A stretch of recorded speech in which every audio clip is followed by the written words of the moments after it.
I can't do that. So right, okay, we'll go slow. So you go like that, put your hands that way, and you go in, out, shake, that way. No, then you've got to go that way. If there were lyrics, what do you think they would be? Like, what would be a lyric? Like, what would be the chorus? I don't know. It'd have to be all golf related, wouldn't it? Or YouTube related. Dum dum dum dum. I don't know. I'd have to. I'm not very musical, to be honest. I'd have to spend a bit of time with that. I remember when I was about 10 or 11, and I got a violin. Didn't really want to play violin. I wanted a guitar. I wasn't Is this a joke? No, this is real? dead true. So I wanted a guitar when I was about maybe 9, 10 when I was at primary school. Wanted a guitar, but they ended up somehow I got a violin. Like mum and dad were like, no, you can have a go with a violin. If you're any good at that and you show a bit of musical promise, you can have a guitar. But we had to go and do this like test to be allowed to do the actual play the violin, and you had to say whether the notes were high or low. But what they didn't realise is I was deaf in my left ear, so I couldn't hear. Yeah, I'm like, my left ear's useless, isn't it? I had a grommet in there when I was younger for my hearing, but yeah. Are you still deaf in your left ear? Well, I can hear, but it's not as clear. So I was doing this music test, not really being able to hear the notes, and then I failed. So that's the end of my musical career. I didn't know. So that's why you sit over there, isn't it? Because you can't hear me if you sit over it. It's quite good because if I've had enough of you or whatever, I make sure you're on my left side, and I don't take any notice. But yeah. I thought you were just ignoring me, but you just can't hear me. What'd you say?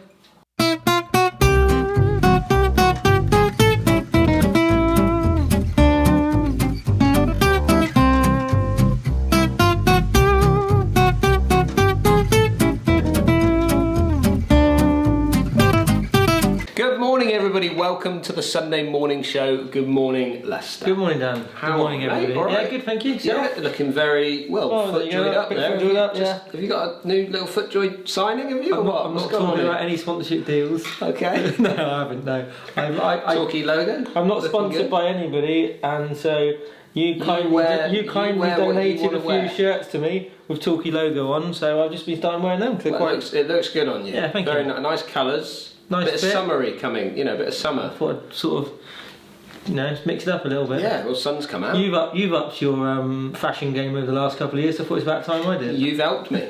If I'm honest, you've helped me, Bernie. Little parachute pants, remember those? Yeah.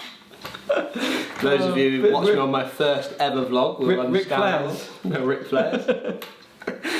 So, what has been going on? Well, number one, we have our coffee mugs back. They've been home, cleaned, bleached. Didn't need bleaching in the end. No, they just went through the washing machine twice. That's the quality of the cup though, isn't it? Well, it handled that. Still available if people want them. Are they? We've got a few left, yeah. Got a couple left. Not many, to be fair. Yeah, there's a lot of people out there that like to have a nice coffee with us on a Sunday morning. So if you do want one, drop me an email and I will sort you one out. Yeah, brilliant, yeah. So, coffee's better though, isn't it? It's good, yeah. Good for an instant. Yeah. This is not out of the machine. I know you get a bit whingy about if you get a high quality coffee bean and you pay £4 or £5 for a little tub, you do get a decent, not quite in the sort of Costa Coffee Starbucks range, but it's drinkable, isn't it? Yeah, very much so. And we thank Ian for his delivery of the coffee. Ian Williams, yeah. Ian Williams, thank you, Ian. Cheers, Ian. Yeah, cheers. So you've had a busy week, haven't you? Do I look tired? Yeah. Do I? Yeah. I feel very tired. I've found a few of our conversations when I phoned you up, you've been a little bit on edge, a little bit ratty. Got on the wrong side of the bed. You've had quite a few long shifts, haven't you? And because I'm not back officially to work till the 12th. Well, the golf shop isn't really allowed to be open, so it's kind of, we've been doing this click and collect kind of thing. Yeah. And so we're open because obviously we need to welcome the members back. I need to deal with all the buggies and it's things almost like that. a hub, isn't it, in the shop? Yeah, and so we're kind of, the coffee machine's in there. They're allowed to come in for that, but they're not allowed to buy a shirt. Yeah, it's strange, isn't it? It's hard. Not sure. Hard. Yeah. The natural salesman in me. You are very good at that too. It wants to come out again. The banter's flowing in the shop. Block the entrance and block the entrance. Don't let him in. Don't let him out. I'm good at that. Yeah, no. I'm a natural at that. You can't leave until you've bought something. But we were talking about how the role of the golf pro shop seems to have evolved and developed since we even started here, hasn't it? probably, and even more so with the COVID times. Yeah. Because of the track and trace type of thing, but it's you were saying it earlier. You know, if you think about when you first started, I mean, you started as a trainee before I did. Yeah, I started in the shop in 1994. 94. So I was 14. Yeah. And then I worked right the way up until I was sort of 22, 23 in the shop, and then turned pro. If you take a normal day back then, or not even back then, you know, up until about a year or so ago, what was your kind of day normally about? It was generally just people came in the shop to buy golf equipment, golf attire, golf knickknacks and drinks, and more, and come in for your lessons. But generally, if you had a rainy day, or you know the weather wasn't great, you could go a whole day without seeing anybody. Yeah. Nowadays the shop's completely different. It's not really retail. We've become a reception. It's the hub of the golf club. Definitely at Torquay. I don't know whether other pros have noticed that, or other people, but we deal with all the tee bookings generally. Yeah. We deal with the buggies. We've got 12 buggy fleet now, so if anything goes wrong, we're the first people they call. We have to give the keys out of the buggies, take the payment. Driving range. We've got a driving range here, so we give out vouchers. Yeah. Do the voucher tokens, etc. And if it stops working, we have to go and sort it out, which is a fair walk away. And we got started, so we've basically got like an outside operations thing going on at the moment, but it's all generally run from the shop. And also, like go back into those early days. How often did you used to get people coming in asking you about handicaps, about the competitions, and all of that side of stuff? They'd go straight. In my day, they used to go straight up to the secretary. It was always the secretary, not a golf manager or whatever, was it? It was the secretary who would deal with handicap. I mean, we run competitions now as well from the shop, so we have all the start sheets. We always used to traditionally do the twos and tick people off and give cards out, but we actually enter people in, move people around now. People phone up to book. It's become more admin, hasn't it? Definitely. Oh yeah, definitely, 100%. It has evolved. I almost think that you could work in a golf shop of this nature and not have any golf knowledge. As long as you're good at admin, and you're a quick learner, you don't. I mean, probably before it was 90% sales. Yeah. Now I'd say it's 90% admin and 10% sales. Do you like it? Like, do you know, if you were going into it again and this was the role, would you have, you know, is this what sparks you? I mean, you enjoy the members, you enjoy the conversations. It's a tricky one, because if I knew it was going to develop as it has, I'd have probably looked at doing a golf management degree or doing the courses and then almost becoming a golf secretary. I mean, I don't dislike that area of shop work, but it's not really what we signed up for, is it? No. As such. No, it's different. It's definitely different, but it's very much moved to. In some ways, it's moved to what I used to do when I was in America. So when I was in America, I did like an internship, and I worked at Greenleaf Golf and Country Club, I think it was called. Can't remember now. Country Club. It was in Florida, wasn't it? In Florida, yeah. And it was a fantastic resort. And some of you out there may have actually heard of it and played it, but it was very much what we're doing here now. We never sold golf equipment. No. We never really. The coaches were out on the range, but we dealt with all the outside operations, the range, the buggy fleet, all of that. It's very much moved along that line, which is kind of what I expected it to do. We generally follow what the Americans ended up doing, you know. But that's a long time ago, though, isn't it? It's taken a while to develop into this. Late 1990s, early 2000s. That was. Yeah. So how are the members getting on? Have you seen many members? How are they getting on out on the golf course? You'll obviously have more knowledge than I would have, because I haven't really been up here that much. But they seem to be happy. There seems to be a good buzz around the place again, which is generally there is always a good buzz up this golf club anyway. But it seems to be sort of heightened a little bit, which is great. The weather's helped as well. It's been what a fantastic couple of days. I mean, the Monday, Tuesday here was almost sort of early summer, wasn't it? Yeah. It was short sleeve shirts, and you know, even today where it's a little bit overcast, it's not cold out there. Yeah. We haven't had any rain or anything yet. No, we haven't. No. And people have been complaining a little bit about the quality of the golf course, as in the greens are a little bit bubbly, and that's not just at Torquay. I've heard that from other golf clubs in our area, that they've all struggled. But remember, this is still March. You know, we're coming into early April. It's April now, but we're coming into early April. It's you know, the golf normal golf course is a bit ropey coming into this time of the year. Yeah, 100%. It's after the Masters, isn't it, when it starts to get a bit better? That's sort of where, for me, the season starts after the Masters. Yeah. There's more of a buzz, you know, competitions. You don't have temporary greens as such. No. Placing's gone as well, isn't it? But I mean, I would say people should be thankful we're back playing golf. Absolutely, I mean, that's what we wanted, isn't it? Yeah. We didn't, you know, getting their exercise and stuff, and which is great for mental health. Just enjoy it, like enjoy being back out there. Yeah, absolutely. So, major championships. Yeah. We had the match play, and there was lots of comments, people coming in Some saying very good about points as well. But we were talking about last week. We were talking about one of the majors becoming a match play major. Yeah. They're doing the British Amateur and the US Amateur. The US PGA used to be a match play. Yeah, I didn't know that, to be honest. I think I did. When I read it, I thought, oh, I did know that. I think. Yeah. I think I did. I think it obviously started off that way. I think, and then, but does it work? Does it really work? I mean, I watched the final. I've been staying at mum's house, and I've got Sky now. So at home I haven't got Sky. I had no access to it, but I sat up. I've watched a lot of golf the last week or so. Yeah. But the final, it wasn't the fault of the players, because I know they're not the quickest players. But Slow it doesn't play. work. But if that was a major championship, because of the time it takes between shots, there's a lot of dead time. Yeah. There's only one match on the course because no one really cares about the third and fourth playoffs. So for me, there'd be too many people trying to watch one match. I remember. Wouldn't work, would it? No, I remember the match play at Wentworth. Yeah. And even when there was like 8 or sort of four matches going, or 8 matches, it was hard to see anything. You almost had to Go position 2 holes yourself, up, 2 or 3 holes or up. position yourself somewhere and just stay there and watch the whole matches come through. And then reload. But I honestly don't think as a major that would work. No. Unless it was you had 2 of the best players in the world playing. And as well, you get so many. The best player doesn't always win in match play, do they? No, so I personally don't think it works. What do you think? Well, I actually think it works if it's just TV based. Yeah. But the problem is with it, as what you said there, is just there'd be commercials all the time. Yeah. There'd be adverts everywhere because they'd hit 2 shots and then it'd take them 5 minutes to get the ball. You would almost want the players to be allowed to use buggies.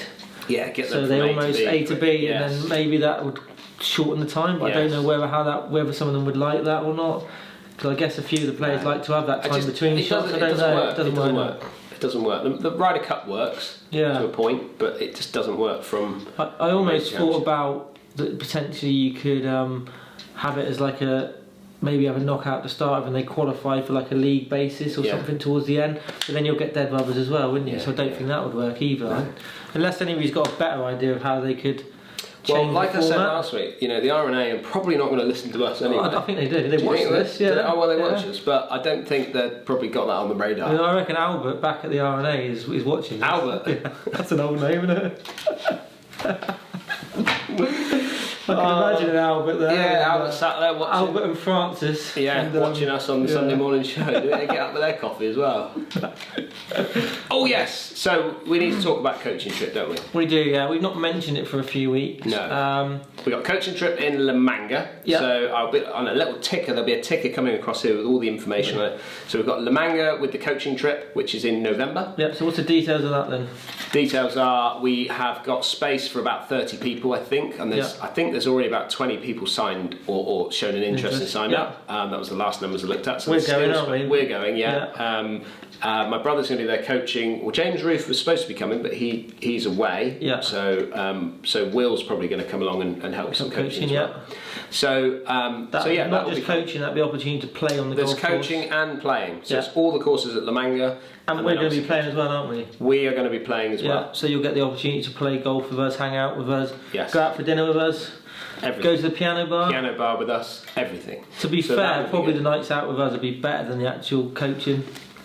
It's going to be serious, Bernie. It's going to be serious. Yeah, it's going to be serious. It will be a good holiday, won't it? It'll be a great holiday for people. Yeah, absolutely. And they can shoot off and do whatever they need to do before or after that. They can, however they want to run it. But we've also got our golf days, which I call them golf days, but really they're the the Wales one, so we're going to be going to Wales. That's a 2-day trip, isn't it? 2-day trip, again in the ticker bar with that, and that's going to be me and you running that one, so we'll be up there to run that because I want to see how that sort of unfolds. And I think there's space for about 28 people. Playing. They're going to be playing. Yeah. We're not sure if we're playing yet. No, but we'll be around, running it. Basically. Can I be the starter? I really fancy being a starter. You can do whatever you want, Bernie. I'll probably do a bit of coaching maybe, and you can do a bit of starting. Brilliant. So that's going to be a bit of fun. Bit of filming as well. Bit of filming, so there will be some filming going on, and then we've got our France one planned. Yeah. So again on the ticker bar, but that is open to about 40 people. We're going to take over the hotel. Yeah, it's a great hotel as well. Lee will be coming on that trip as well with us. So, and again, they'll be filming, and all of these they'll be filming. So, it'll be. I'm just can't wait to get going. It's an opportunity to appear on the channel as well, isn't it? Yes. Like you said, we will be filming and documenting what we're doing. But it'd be great to meet a lot of people and see people and spend a bit of time with us. Do they want to hear a bit more excitement as well? Go on then. Is this breaking news? Tomorrow, we are doing our first course vlog. Now, I've only just found out as well. I haven't played golf yet, and I was going to go out this week in the evening, and I didn't get around to doing it. I was just. I didn't want to hurt. Worse for me. I didn't want to hurt. I've got a new set of spanners in there. Oh yeah, good point. Be using. So that's going to be interesting. But we are doing our first course vlog. So the first course vlog going live, as in we're filming it on the 5th. Yeah. And then it will be going live on the 12th of April. Perfect. Where are we going? We're going down to Cape Corn. We're going to the furthest point, furthest southwest of England. Right on the Atlantic. Right on the tip. Right on the tip. It's going to be cold, isn't it? Fresh. Fresh. Just a zephyr. Fresh breeze. A zephyr from the Atlantic. Correct. Cool. So, course vlogs are back, and I am like, I can't who wait. we're playing against? Can't wait. Are we revealing what we're playing or who we're with? Should we? Do you want to or not? I don't know. Should we? Wilbur's going to be there. Wilbur's going to be there, yeah. And Wilbur's missus. Yeah. Sophie, European Tour player. She plays on the Ladies European Tour. Quality golfer. Won a number of national events as a youngster going up through the amateur game. And she's going to carry Will around Cape. So we're going to take. It's going to be me and you taking them to. I need some shots. I think we could both do with a couple of shots, couldn't we? So it's a 4-parter then.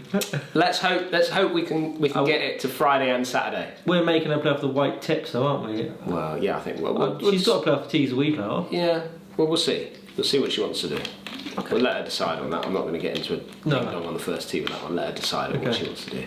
I'm sure she'd probably whack it past both. Well, she'll certainly whack it past me.